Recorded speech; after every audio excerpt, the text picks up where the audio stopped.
रुड़की में कांवड़ियों ने स्थानीय राहगीरों से मारपीट की। कांवड़ियों का आरोप लगाया कि बाइक से उनकी कांवड़ पर टक्कर मार दी गई। टक्कर के बाद से कांवड़ियों में विवाद हो गया, जिसके बाद लाठी डंडों से बाइक सवार की पिटाई कर दी गई। वहीं बाइक में भी कांवड़ियों ने तोड़फोड़ की है। देखते बोलो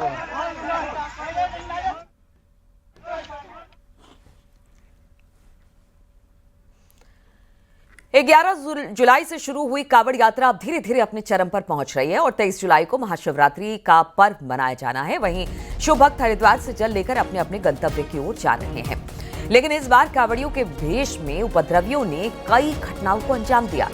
अब तक रुड़की और आसपास के क्षेत्रों में 7 से 8 कांवड़ियों के उपद्रव की घटनाएं हो चुकी हैं, जिससे कांवड़ियों में तोड़फोड़ की घटनाएं ज्यादा हुई।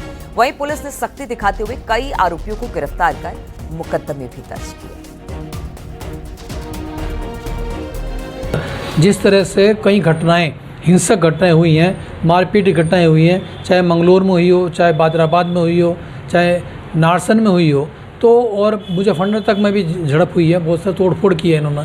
तो मुझे लगता है कि कांवड़ियों के भेष में, चूँकि शिव भक्त कांवड़िए तो हैं, लेकिन उनके साथ साथ कुछ ऐसे असामाजिक तत्व, अराजक तत्व भी चल रहे हैं जो पब्लिक के लिए, प्रशासन के लिए और यहाँ की कानून व्यवस्था के लिए बहुत घातक हैं। करोड़ों लोग आ रहे हैं, सब आस्थावान लोग हैं, वो पैदल चल रहे हैं, पैरों में छाले पड़े हैं, लेग भी बम बम बोले करते हुए आगे बढ़ रहे हैं।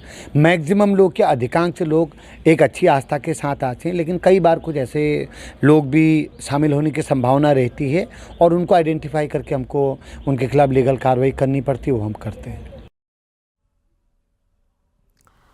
और इसी पर बातचीत करने के लिए कि किस तरह से कांवड़ यात्रा चल रही है, किस तरह की सुविधा दी जा रही है और कानून व्यवस्था भी बेहतर रहे, इसके लिए क्या इंतजाम किए गए हैं, रुड़की से मनोज जोयल हमारे साथ जुड़ गए हैं। मनोज, पहले तो कांवड़ के रंग ही दिखा दीजिए कि किस तरह से कांवड़िए निकल रहे हैं, तरह तरह के कांवड़ के साथ सज धज कर, बिल्कुल अपने कांवड़ को सजा धजा कर। लेकिन इस बीच लगातार कानून व्यवस्था को लेकर भी सवाल उठ रहे हैं, उसे लेकर किस तरह की व्यवस्था है और कांवड़ियों के लिए जो पड़ाव बनाए गए हैं उसमें किस तरह की व्यवस्था है, क्या कांवड़िए इस व्यवस्था से खुश हैं?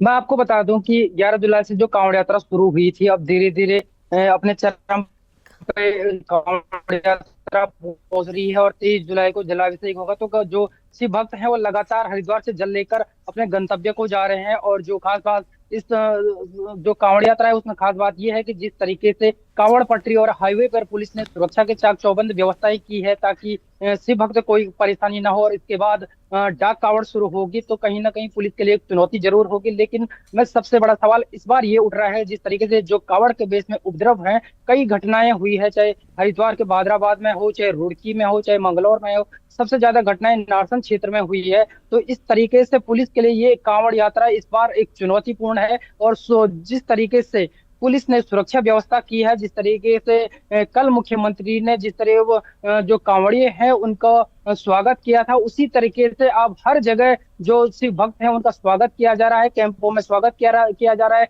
मेडिकल कैंप में उनका स्वागत किया जा रहा है और जो पंडाल लगे हैं उनमें उनकी भोजन की व्यवस्था की जा रही है। कहीं ना कहीं जो कांवड़ यात्रा है उसको शांतिपूर्ण संपन्न कराना है पुलिस जुटी हुई है। और जो अब 23 तारीख को जलाभिषेक होगा तो पुलिस उसके बाद डाक कांवड़ शुरू होगी। जिस तरीके से घटनाएं बढ़ रही है और पुलिस के लिए एक चुनौती जरूर है, क्योंकि जिस तरीके से पिछले दिनों में ये घटनाएं घटी हैं, पुलिस ने कहीं ना कहीं इन घटनाओं में जो उपद्रव है, कांवड़ के बेस में जो उपद्रवी आती हैं और उनको कंट्रोल करने के लिए मुकदमा दर्ज भी किया है, उनको गिरफ्तार भी किया है। तो पुलिस ने एक सख्ती बरती है ताकि ये जो उपद्रव है कांवड़िए के बेस में आए हैं, ये जो कांवड़ यात्रा में कोई बिल्कुल, तो कानून व्यवस्था दुरुस्त रहे, कांवड़ियों को किसी तरह की परेशानी ना